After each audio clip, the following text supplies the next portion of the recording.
ഈ 21ാമത് പിന്റോ മെമ്മോറിയൽ ലെക്ചറിന്റെ ഭാഗമാകാൻ സാധിച്ചതിൽ അല്ലെങ്കിൽ ഇതിനെ തന്നെ ക്ഷണിച്ചതിൽ ആദ്യമേ തന്നെ ഇതിന്റെ സംഘാടകരോട് നന്ദി പറഞ്ഞുകൊള്ളട്ടെ.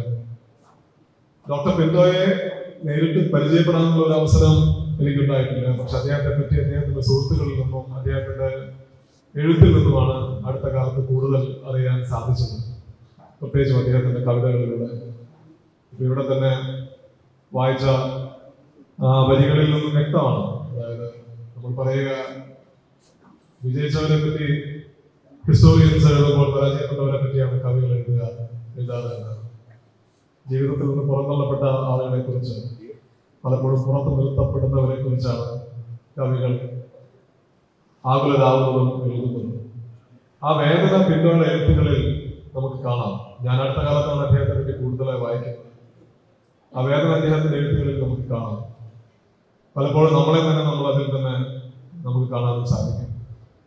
അദ്ദേഹത്തിന്റെ ഓർമ്മകളെ, അല്ലെങ്കിൽ അദ്ദേഹം നമ്മളെ വിട്ട് പിരിഞ്ഞിട്ട് ഇത്ര വർഷമായിട്ടും ആ ഓർമ്മകളെ എപ്പോഴും നിലനിൽക്കുന്നത് അദ്ദേഹത്തിന്റെ കോൺട്രിബ്യൂഷനെ ഇമ്മോർട്ടലൈസ് ചെയ്യുകയാണ് ഈ പ്രഭാഷണ പരമ്പരയിലൂടെ അദ്ദേഹത്തിന്റെ സുഹൃത്തുക്കൾ ചെയ്യുന്നത്. അതിൽ വലിയൊരു അംഗീകാരം ഒരാൾക്ക്, ഒരു സുഹൃത്തിന് കിട്ടാനില്ല എന്നാണ് എന്റെ അഭിപ്രായം. അതിന്റെ ഭാഗമാകാൻ സാധിച്ചതിൽ ഒരുപാട് നന്ദിയുണ്ട്. അതിന് എന്നെ ഇവിടെ കൊണ്ടുവന്നതിൽ എല്ലാവരോടും ഇതിന്റെ സംഘാടകരോട് പ്രത്യേകിച്ചും നന്ദി പറയുന്നു. ഞാൻ എന്റെ നാടികാലം കൂടെയാണ് പഠിച്ചത്, വളർന്നത് അവിടെയാണ്. കഴിഞ്ഞ ഒരു 20-22 വർഷമായി നാട്ടിലെ കേരളത്തിന് പുറത്താണ് താമസിക്കുന്നത്. പ്രൈമറിലി ഇന്റർനാഷണൽ റിലേഷൻസ് സ്റ്റുഡന്റ് എന്നുള്ള രീതിയിലാണ് ഞാൻ എന്നെ കാണുന്നത്.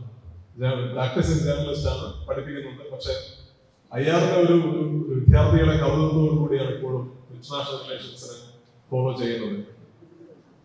വെസ്റ്റ് ഏഷ്യയാണ്, പ്രത്യേകിച്ച് നമ്മൾ ഇറാൻ, ഇസ്രായേൽ, പാലസ്തൈൻ എന്നൊക്കെ പറയുന്നത്. വെസ്റ്റ് ഏഷ്യൻ പ്രദേശത്തെ പറ്റിയാണ് പഠിച്ചതും ഗവേഷണം ചെയ്തതും എഴുതിയതും പുസ്തകങ്ങൾ എഴുതുന്നതും എല്ലാം. അപ്പൊ ഈ വിഷയത്തെ പറ്റി എഴുതുന്നതും വായിക്കുന്നതും സംസാരിക്കുന്നതും എല്ലാം ഇംഗ്ലീഷിലായതുകൊണ്ട് ഈ ഒരു അടുത്ത ഒരു 40 മിനിറ്റോളം ഇംഗ്ലീഷിൽ സംസാരിക്കാൻ അനുവദിക്കണം. അപ്പൊ അതിനുശേഷം question answers I can handle both. അതാണ് കുറെ കൂടി ഫ്ലോയിൽ സംസാരിക്കാൻ എനിക്ക് കുറെ കൂടി സൗകര്യം ആയതുകൊണ്ട് I will switch to English to talk about Iran and the revenge of all West Asia and the revenge of geography. So, you know, when we talk about conflicts, when we talk about West Asia, why this war is happening, I want to set the context for the Iran war. So we know the basic facts, right? The United States launched this war on February 28. The United States and Israel launched this war on February 28. They fought 40 days, they bombed the 40 days. And after 40 days, the US President Donald Trump announced a ceasefire. And then the ceasefire was followed by 60 days of intense negotiations. And during these 60 days, we also saw skirmishes between the Americans and the Iranians. And then finally on June 17, both sides signed a memorandum of understanding. This is the basic framework of what happened. So the war is not over, the conflict is not over. You have a memorandum of understanding, but the tensions persist. And Israel, I think, is adamant that the war has to be brought back. I mean, the Israelis will do everything they can do in their capacity to bring the war back on Iran. So it's a very intense, very tense situation. Why there was this war? Why did the United States bomb Iran on February 28? I want to set the context first. When I talk about West Asia, you might have heard about the Middle East. I always tell my students that I prefer West Asia because geographically speaking, it is West Asia, western part of Asia. Especially for us Indians. We look at West, and then we see the Arabian Sea, and across the Arabian Sea you see the Persian Gulf, and then you see the Western, you see the Arab world as well as Israel. So geographically speaking, it's West Asia. So when we talk about West Asia, for us, especially for India and for Malayalis, it's a very close region. Iran is not a country that is lying far away. It's our neighbor. When you cross the Arabian Sea, you reach the Persian Gulf. You just go into the Persian Gulf, you reach the Iranian coast. So Iran is basically our neighbor. It's our extended neighbor. So that's why the war actually affected all of us in one way or the other. Maybe 1 year ago, people would ask you, why are you talking about Israel, Palestine? Let's talk about issues that are happening here, right? And why do you waste time on talking about global issues? Nobody told you the same thing that the Iran war was happening, because you're paying more for your petrol, for your diesel, for your cooking gas, everything. So what is happening in the world can have a direct bearing on you, on your economy.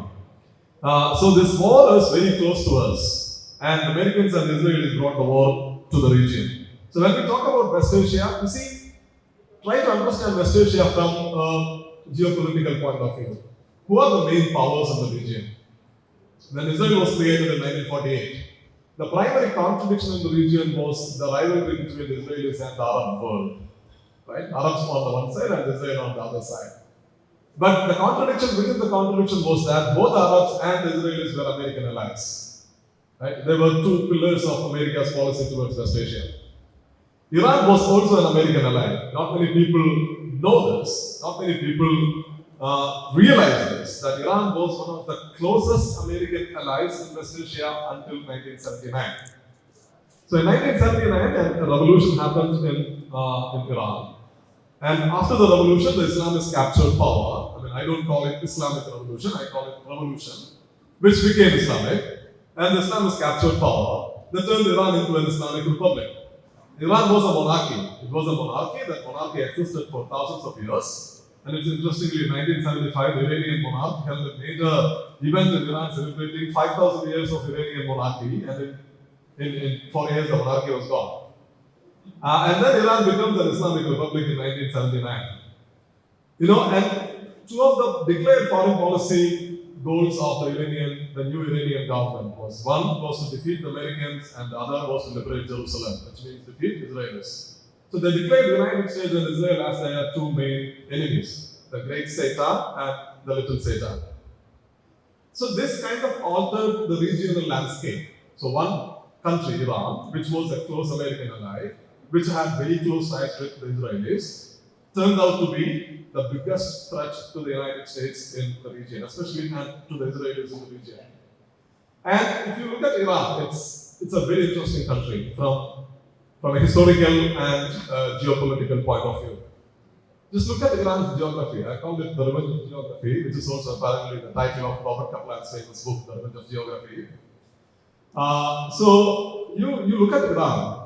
It shares border with Pakistan on the one side, and Turkey, Azerbaijan, and the Persian Gulf Coast, Iraq. So Turkey is it used to be the Ottoman great power. And then you have the Caucasian region. And then you have Pakistan, or rather, which used to be the Indian subcontinent, right? And then the Persian Gulf Coast. So Iran is at the meeting point of South Asia, the Caucasian region, West Asia, and Central Asia. So it's a very important country. If you have a foothold in Iran, which means you will have access across the region. So everybody wanted to have a slice in Iran. But at the same time, geographically speaking, the Iranian plateau is surrounded by two big mountain ranges. So in 2022, I was in Tehran. So in Iran, they have built a huge tower after the revolution, which is called the Milad Tower.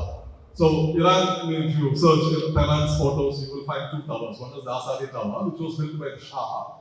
So the Azadi Maidan is where the Iranians throng whenever there is a public event. Even yesterday that picture was there. Another was the Milad Tower, which was built by the revolutionaries after the revolution because they wanted to show the engineering capacity of the newly created government. And this was a declaration of Iran's own engineering marvel. It's a huge tower, one of the tallest building towers in the world. So you can go up to the 12th floor, of course, with a test or a minder. So we went to the 12th floor, and then you will have a grand view of Tehran. So Tehran is surrounded by the Zagros and Alborz mountains on all sides. It's a city. Basically, the Iranian plateau is ring-fenced by huge mountains. And some of these mountains are white peak mountains. So I remember I have written about him in the book, Original Sin. One of the chapters actually opens with this passage. So the Iranian friend who were actually traveling with us, so he told me Look at this country. We've been doing this for thousands of years. He was talking about Iran's perpetual geopolitics. Do you think they can come and destroy us? This is what he said. So it could sound rhetorical, but at the same time, geography tells you a different story. It's not practically possible to conquer Iran. You could send troops to Iraq. That's what the Americans did in 2003. But the Americans didn't send troops to Iran. They don't want to send troops to Iran. They want to bomb Iran. Why? Because it's not easy to tame Iran. It's not easy to conquer the country. They tried to do that with Afghanistan. Not just the Americans. The Soviets tried to do it. The British tried to do it in the 19th century. The Soviets tried to do it in the 20th century. The Americans tried to do it in the 21st century. Everybody wanted to conquer Afghanistan, and none of these great powers managed to do it. Why? Because Afghanistan's geography tells you the story. It's not easy to conquer Afghanistan. And Iran is many times harder than Afghanistan.